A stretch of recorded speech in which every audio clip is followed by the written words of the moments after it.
Welcome back mga kakdang. Ngayon araw po ito, pag-usapan po natin ang paraan ko sa pag-breed. Yung mga ginagawa ko is pipili muna ako ng gagamitin kong inain tsaka yung broodcock tsaka sila ikukondisyon para ihanda sa pag-breed.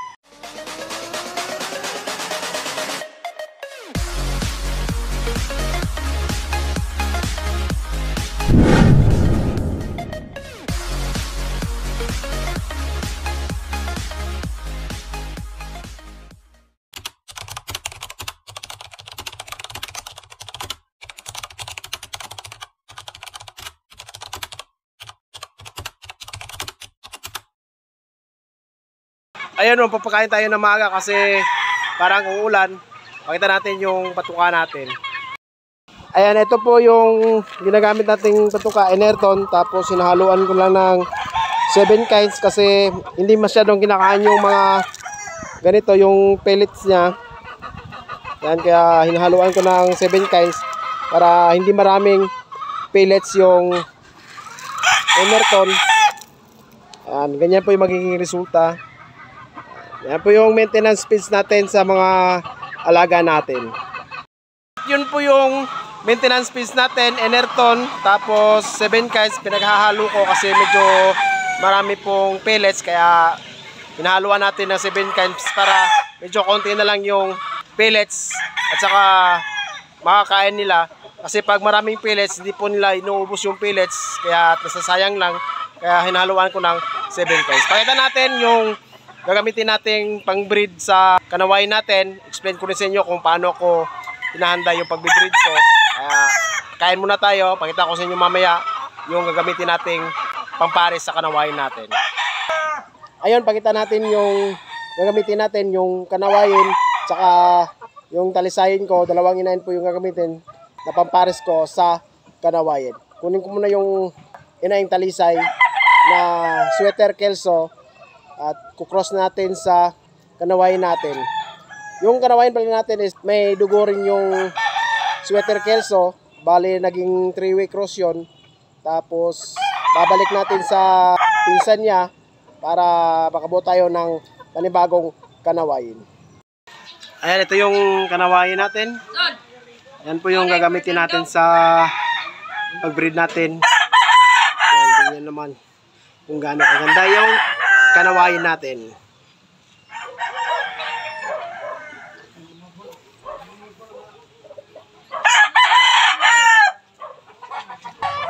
Ayun, ito pala yung sinasabi kong papares natin sa kanawain natin. Ito rin yung may dugong sweater kelso.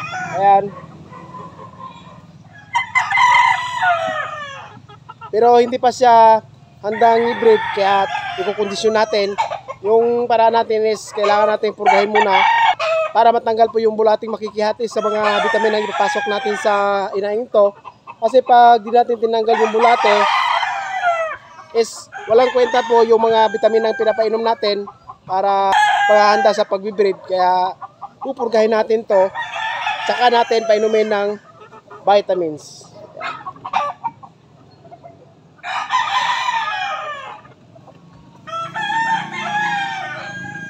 Ito yung papares natin para makakuha tayo ng panibagong lahi ng kanawayin. Pero medyo magkapares sa ng dugo. Kaya asaan natin maganda po yung kalalabasan. Kunin ko muna yung isang papares natin sa kanawayin natin. Yun po rin yung Allen Gray. Kunin ko lang.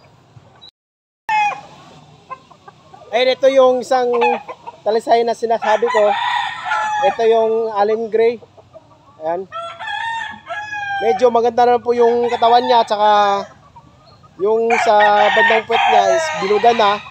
At pwede na itong ipang-breed, pero kailangan pa rin nating purgahin to para, yun nga, sabi ko, walang makikihating bulate sa vitaminang gagamitin sa kanila.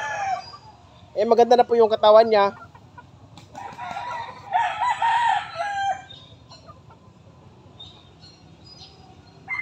At pupurgahin natin to para mas ma-absorb niya yung mga vitaminang kakailangan sa kanyang katawan. Tsaka sa mga patuka, may makuha rin siya mga nutrients doon. Kaya pupurgahin para walang makihating bulate sa mga vitaminang napasok sa kanilang katawan. Ayun, sigurado naman tayo na maganda po yung kalalabasan sa mga ginagawa nating pagbibreed kasi maganda rin yung inaing ginagamit natin, tas may maganda rin tayong broodcock, kaya asahan natin maganda po yung kalalabasan. Yung mga galawan po is titignan muna natin kung sulit ba yung pagbreed natin. Pag hindi, i-infuse pa lang natin sa tatay, balik natin para makakuha tayo ng magandang mga galawan. Tsaka kung bago pa sa ating channel, huwag kalimutan mag-subscribe, tsaka click yung bell button para update ka sa mga bagong video yung lalabas. Ikaw na di pa nakapag-subscribe, mag-subscribe ka na para malaman mo yung pamamaraan natin sa pagmamano. Hanggang sa susunod. Bye-bye!